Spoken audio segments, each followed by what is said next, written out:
It's 11 p.m. You weren't planning to buy anything. And now you're checking out a cart full of things you definitely don't need.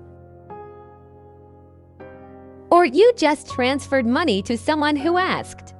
Or you agreed to something financial you'll regret tomorrow. This is not a coincidence, and it's not a willpower problem. Your brain at night is a fundamentally different decision-making machine than your brain in the morning. And almost nobody is talking about what that means for your money. Hi, I'm Hana. This is Mind Bloom. Today we're going into the neuroscience of nighttime financial decisions, why they happen, why they're almost always worse, and what you can do about it.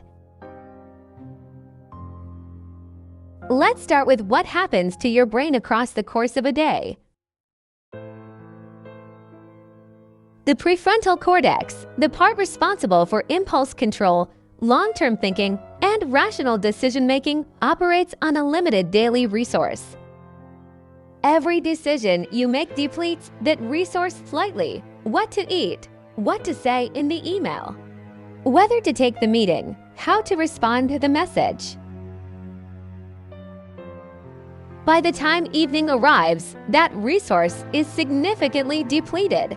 Psychologists call this decision fatigue, and its effects are well documented and surprisingly powerful. In a famous study of Israeli judges, researchers found that prisoners who appeared before the parole board early in the morning were granted parole about 65% of the time. Prisoners who appeared later in the day after the judges had made dozens of decisions were granted parole less than 10% of the time. The evidence they presented was identical. The only variable was when in the day the decision was made. Now apply that logic to your financial decisions. The subscription you signed up for at 11 p.m. that you never would have considered at 9 a.m. The loan you agreed to help with after a long day when you were too tired to think through the implications.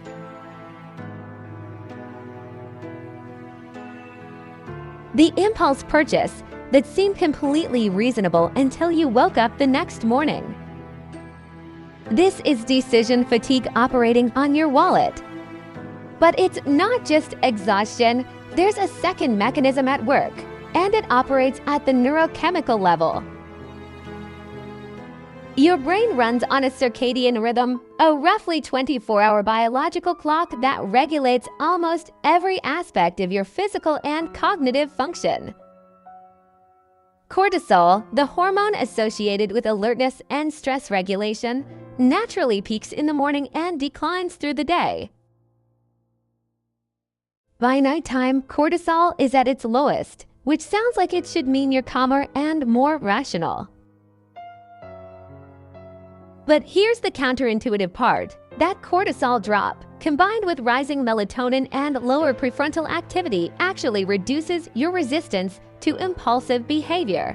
Your brain's ability to say no, to override an impulse, to calculate long-term consequences, to feel the appropriate weight of a financial commitment, is measurably weaker at night than in the morning. Researchers studying online gambling found that players made significantly riskier bets in the evening than in the morning, even when the financial stakes were identical. Studies on online shopping found that purchases made after 9 p.m. were more likely to be returned, more likely to be unplanned, and more likely to exceed the beer's stated budget. Your judgment at midnight is not the same as your judgment at 9 a.m. Neurologically, they are different people. There's a third factor that compounds both of these: emotional state. Nighttime is when emotional processing intensifies. The distractions of the day are gone. The busyness that kept difficult feelings at a distance disappears. And what's left is often a heightened emotional state, loneliness, anxiety, boredom, sadness, restlessness, that seeks relief. And the brain, depleted and in low cortisol mode, reaches for the easiest available source of dopamine. Online shopping provides it. Ordering food provides it. Gambling provides it. Sending money to someone who asked and receiving their gratitude provides it. All of these activate the brain's reward system. All of them feel better at 11 p.m. than they will look at 7 a.m. The technical term for this is hedonic motivation, seeking pleasure or relief in the moment without adequate consideration of future consequences. And at night, hedonic motivation is running the show in a way it simply isn't during the day. Here are the specific nighttime financial patterns that show up most consistently in behavioral research. Impulse online shopping. The algorithm knows you're more suggestible at night. That's not an accident. Platform designers study circadian psychology deliberately. Emotional lending.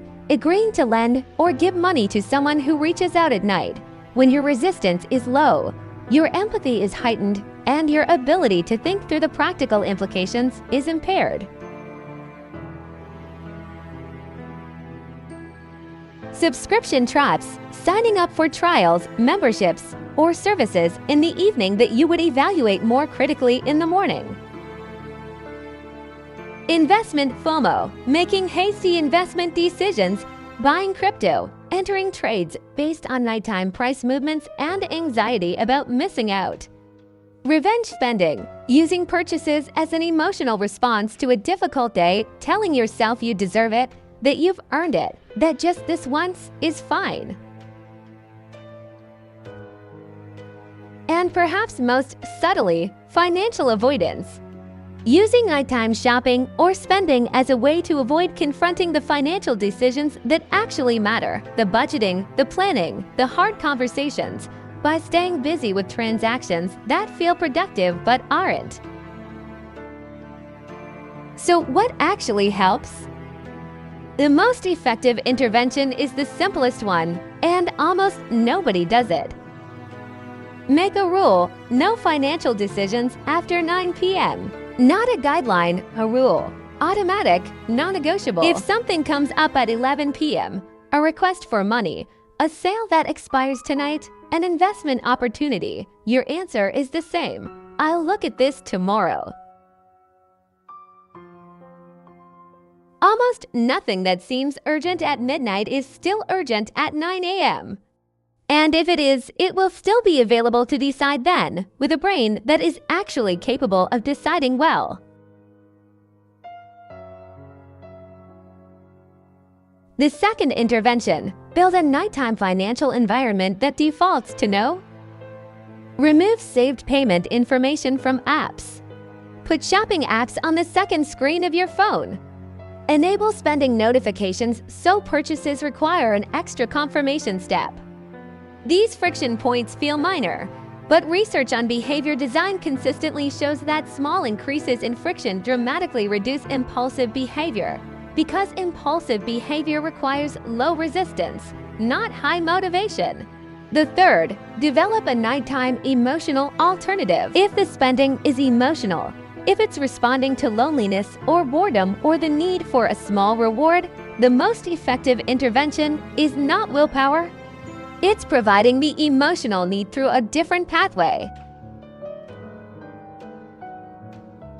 Something that provides genuine relief without a financial cost. A call to someone you trust, a walk, a book. Anything that meets the underlying need without charging it to tomorrow's financial stability. Your worst financial decisions are almost certainly not made in moments of moral weakness.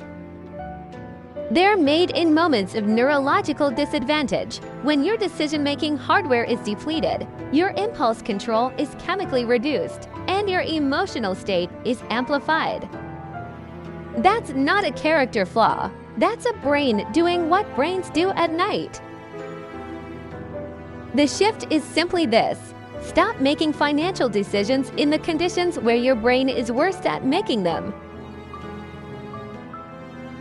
If this video named a pattern you recognized in yourself, share it.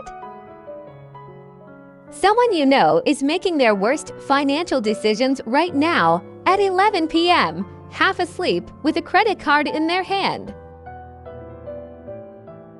I'm Hana. Take care of yourself. See you in the next one.